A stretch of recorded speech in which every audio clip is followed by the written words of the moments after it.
Assalamualaikum warahmatullahi wabarakatuh. Selamat datang kepada ibu-ibu KPM peserta PKH. Terima kasih atas kedatangan ibu-ibu semua. Alhamdulillah atas izin Allah kita dapat bertemu kembali dan bisa melaksanakan kegiatan pertemuan FDS. Langsung saja kita akan mempelajari tentang modul 4 sesi 1 langkah 5. Mana di sini dalam sesi 1 deteksi dini kekerasan terhadap seksual. Jadi kita akan membahas tentang langkah 5, tanda-tanda terjadi kekerasan seksual. Jadi sebelumnya saya akan menanyakan kepada Ibu Anna Mariana dan Ibu Siti. Ya, jika terjadi tanda-tanda tersebut, apa kira-kira yang akan Ibu lakukan? Ayo Ibu Anna Mariana. Oh bagus sekali, kita berikan close dulu.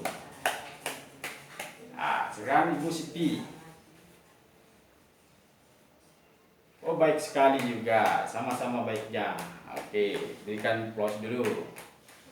Jadi di sini saya akan menjelaskan tentang tanda-tanda terjadi kekerasan seksual. Dilihat dari gerakan-gerakan tak wajar. Jadi di sini udah jelas. Kedua bahu terangkat sehingga menutupi leher. Ini gerakan refleks seorang untuk melindungi tubuhnya. Kepala tertunduk ke dalam. Jadi kepalanya tertunduk ke dalam. Kedua tangan dan kedua kaki menyimpul erat. Jadi kedua tangannya dan kedua kakinya menyimpul erat. Seperti apa yang ada di gambar ini. Lutut tertekuk ke dalam. Tubuh menekuk. Mata berkedip-kedip. Wajah pucat pasi. Jadi dan lain-lainnya. Jadi inilah tanda-tanda terjadi kekerasan seksual yang dilihat dari gerakan-gerakan tak wajar. Jadi seperti ini contohnya itu ya. Sekarang tanda-tanda terjadi kekerasan seksual dilihat dari gejala fisik. Jadi kita akan melihat dari gejala fisiknya. Sakit jika memakai celana dalam dan mengeluh kesulitan atau kesakitan saat BAB dan buang air kecil. Cedera pada buah dada, bokong, perut, bagian bawah, paha, sekitar alat kelamin atau dubur.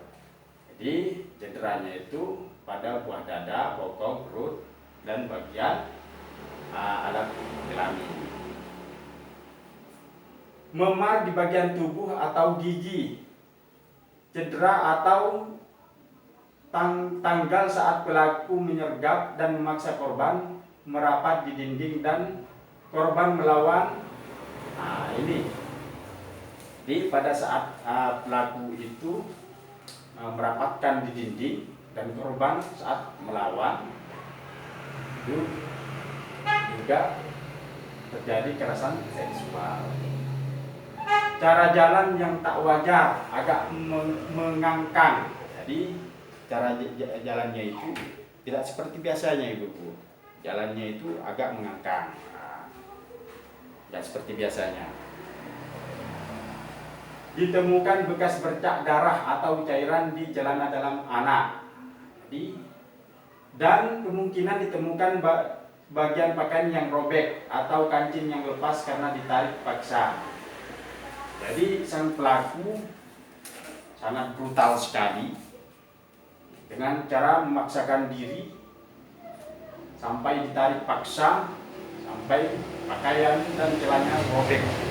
Ini dilihat dari gejala fisik. Tanda-tanda kekerasan seksual dilihat dari gejala fisiknya itu. Terus tanda-tanda gejala fisikis. Anak berubah ekspresi. Jadi ekspresi anak itu bisa berubah menjadi pendiam, cemas, gelisah, mengurung diri, takut ditinggal sendirian. Jadi nggak seperti biasanya. Menunjukkan keluhan-keluhan fisik yang tidak dapat dijelaskan penyebabnya.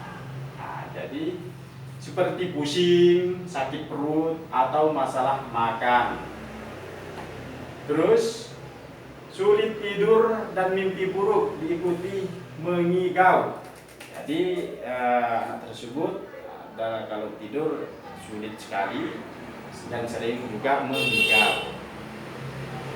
Perilaku kemunduran, mengisap ibu jari, kemunduran kemampuan bicara, ngompol. Jadi inilah tanda-tanda gejala kekerasan seksual secara psikis. Terus kita akan membahas tentang sikap dan perilaku orang tua jika anak mengalami gejala-gejala kekerasan seksual. Jadi sikap orang tua dan perilaku orang tua jika anak mengalami gejala-gejala kekerasan seksual. Di sini dijelaskan tidak panik dan tidak marah. Jadi sikap orang tua itu jangan panik dan jangan marahi anak.